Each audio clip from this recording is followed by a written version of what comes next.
भगवान श्री कृष्ण को नमस्कार करते हुए आप सभी का अनंत अकेडमी ऑफ मैथमेटिक्स में स्वागत है। देखिए एग्जाम्पल है ये आपके पास फंक्शंस ऑफ टू वेरिएबल से रिलेटेड एक और prove that by transformation u is equal to x minus c t v is equal to x plus c t the partial differential equation curly square z by curly t square is equal to c square curly square z by curly x square reduce to curly square z by curly u curly v is equal to zero. Solution में हम क्या लिखेंगे, we consider Z as a function of U and V. अब जो Z है वो you और we का फंक्शन है, where u and v are linear functions of independent variable x and t. ये देखिए एक्स एंड टी का एक लीनियर फंक्शन है और वी भी एक्स और टी का एक लीनियर फंक्शन है। तो इस वाले केस में ये कंडीशन आपको याद रखनी पड़ेगी कि भाई जब कभी भी आपके पास जेड एक ऐसा फंक्शन हो जिसमें दो वेरिएबल हो और दो वेरिएबल डिपेंडेंट हो दो इंडिपेंडेंट वेरिएबल के, यानी कि यू और वी आपके पास डिपेंडेंट वेरिएबल हो गए, two independent variables x and t के। तो ये कंडीशन याद रखना किस तरह से लिखेगी, देखो curly square z by curly u square d u square, फिर two curly square z by curly u curly v d u d v, और curly square z curly v square d v square. एक प्रकार से whole square बन रहा है, square plus b square plus two a b type का। और यहाँ पर करली जेड बाय करली यू के साथ डी स्क्वेयर यू और करली जेड बाय करली वी के साथ डी स्क्वेयर वी। तो ये आपको याद रखनी पड़ेगी, कैनोनिकल फॉर्म होती है। ये हम पहले टोटल डिफरेंशियल से रिलेटेड कैलकुलस में कर चुके थे। u आ गया आपके पास x minus c t, v आ गया x प्लस सी टी, ये हमें गिवन ही है। फिर डी यू करेंगे तो डी एक्स माइनस में सी टी का डी टी, इधर डी वी का में डी एक्स प्लस में सी डी टी।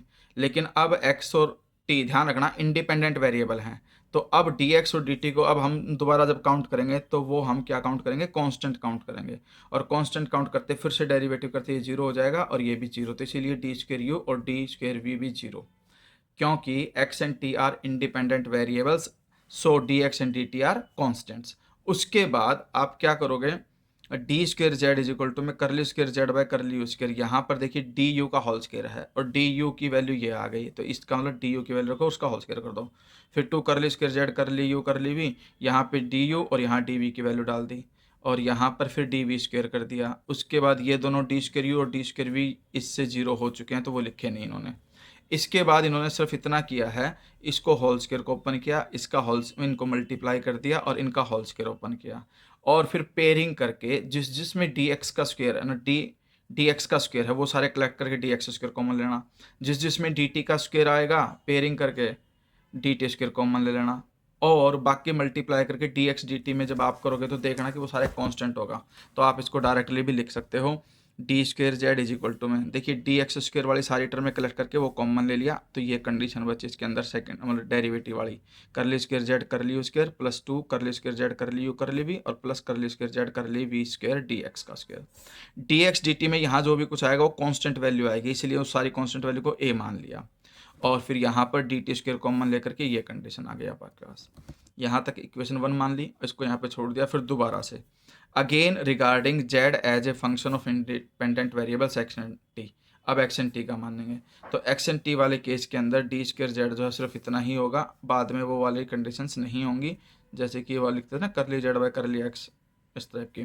तो सिर्फ डी स्क्वेयर जेड आपके पास यही होगा, curly square z by curly x square d x square, two curly square z curly x curly t d x d t और curly square z by curly t square d t का whole square equation 2। ये condition भी आपको याद रखनी है। और कब, जब आपके पास जेड फंक्शन हो इंडिपेंडेंट वेरिएबल्स, क्योंकि इनकी एक्सप्लेनेशन में ऑलरेडी कैलकुलस में हो चुकी है।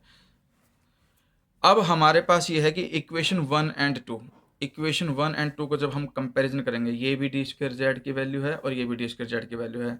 डी एक्स स्क्वेयर का कोफिशिएंट ये है, इधर डी एक्स स्क्वेयर कोफिशिएंट ये है, तो कोफिशिएंट कंपेयर करते करली square z by curly x square की वैल्यू इसके इक्वल आ जाएगी।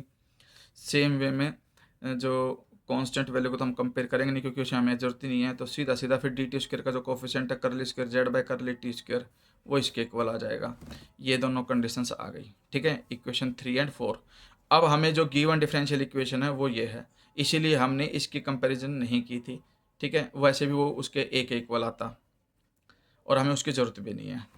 अब इसके अंदर लेफ्ट में और राइट में दोनों की वैल्यू रख दो। लेफ्ट में curly square z by curly t square की वैल्यू रख दो, राइट में सी स्क्वेयर के साथ इसको मल्टीप्लाई करके लिख दो, तो हम देखेंगे सी स्क्वेयर से सी स्क्वेयर कट जाएगा।